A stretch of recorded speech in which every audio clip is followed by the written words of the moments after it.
Hello, my name is David Sakamoto. I'm the Vice President of Customer Success at GitLab. And I'm going to quickly walk through three things.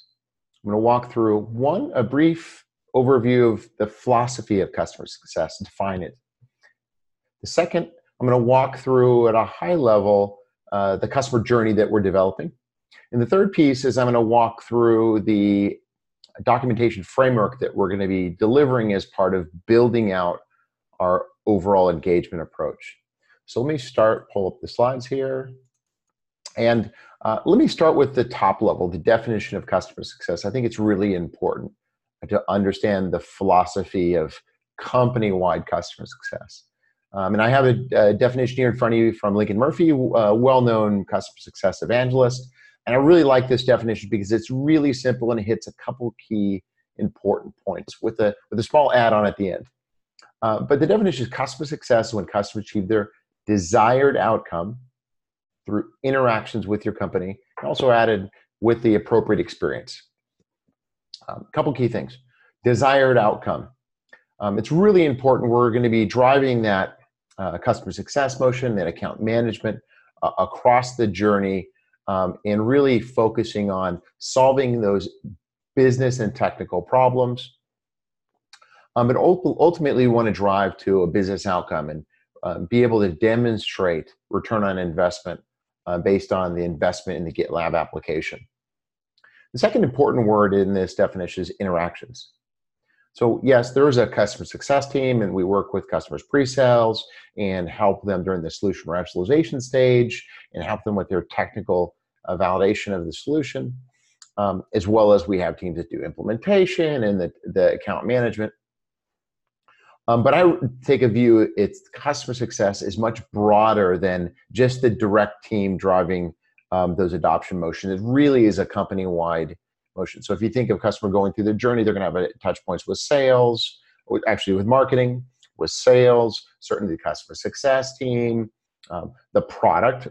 Arguably you could say that 70 to 80, even 90% of the success comes from the application itself. And then there's other groups that will be either directly or indirectly engaging with the customer as part of their journey. And the last piece is with the appropriate experience. Obviously, we want a great customer experience, but it also has to be appropriate to the customer given the segment, the size of the size of the engagement, the economics that fall behind that, but also the unique needs at different segments that customers have. And we want to, over time, we're going to build out engagement models that will be tuned for different segments and even different verticals. So let's move on to the next part. And what you see here is a high-level graphical view of the overall customer journey that we will be building. So I'll walk through the different components of it and how to interpret this. Starting at the base, it's really important. So what we're doing here is we're defining the stages of that customer lifecycle. We always try to use customer language. So when you look at the front end, value realization. This is kind of cutting off a little bit that marketing, the front end of the marketing. It's only a portion of the sales process, but that value rationalization, that's where we're going to really make sure that the solution meets their needs, and that's the start of that success plan. Then they're going to move into onboarding, and we're going to walk through how to engage, make sure they have access to all the content and documentation, how to open a support case. We're going to go through that whole onboarding process. They're going to move into an application, the implementation. So whether it's cloud delivered or on-premise, we're going to look to make sure that the customers have fully deployed, configured the application. If there's migrations, that either the customer would do it or we would help them with that. The training also would take place for that for administrators and users. And then ultimately move into that, we're ready for production. And so that adoption stage is where you're going to move from limited number of users, limited features, to ultimately scaling up to all the users from the original purchase, as well as achieving leveraging the features, the initial set of features that they look to leverage. We move into the operationalize and grow, continuing, if we're doing our jobs right and we have the right experience, we're adding the right value. Intention is the customers to continue adding users, and we'll also be able to really leverage the various features of the application within the stage, And that's also a great time to look to identify opportunities to add more value. Can they leverage more features?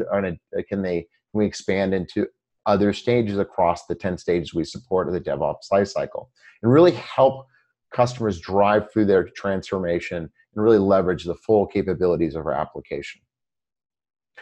This is also a great opportunity to look at driving to see if customers would be willing to participate in our advisory boards, or potentially do references or case studies. So again, we're going to really look to deepen that relationship.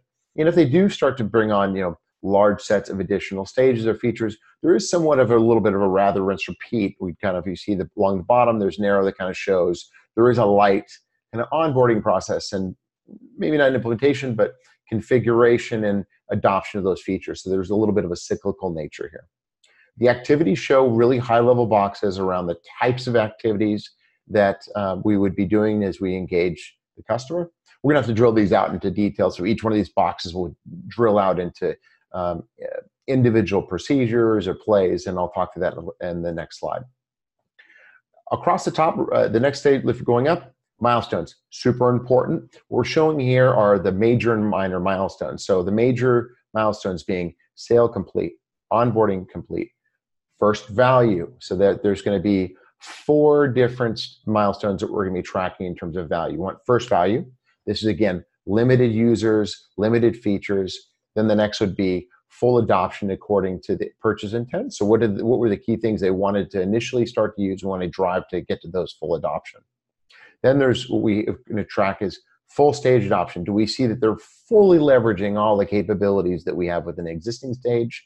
And then ultimately, like we talked about at the beginning, ultimately driving to that business outcome.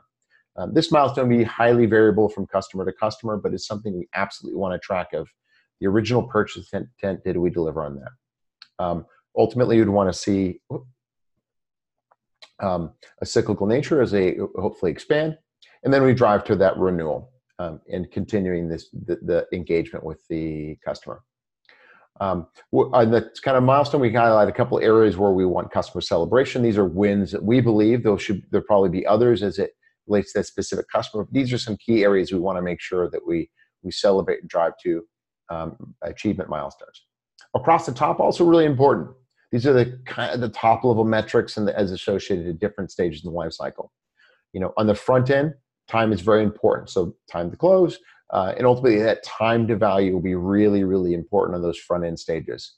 We also want to make sure from a customer experience and effort score, we're tracking that NPS and or customer effort score to make sure that we're getting that feedback on the journey from the customer. We'll be developing a customer health score in partnership with the product team. And also we want to also track is how we're doing, and a great way to measure our experiences. Are they willing to provide reference? Are they willing to participate and deepen their relationships with GitLab? So move on to the final slide. And this just shows the documentation framework. So I talked through that high level customer journey. We're going to break that. That's a generic one now. We're going to break it down into segment specific, because it'll be different whether it's our large or enterprise customers or commercial SMB. We potentially even split it out for customers if there's uniqueness around verticals like public sector. We'll be breaking these out into more detailed processes as well as detailed plays. So these could be expansion plays or reactive if we see that the customer is having a problem or some sort of issue. And the last piece is a RACI. So it's really, really important when we talk about the beginning, those various touch points. I look at customer success, and our job is to make sure that we're orchestrating value across all of the different value centers of the enterprise, whether it's sales and marketing or in product and engineering. So we have to build all those connection points as we drive that journey, because it is a company-wide motion. It is a team sport. So that's the end of my basic introduction. Thank you for watching the video. Reach out to me if you have any questions or if there's areas that I can clarify. Thank you.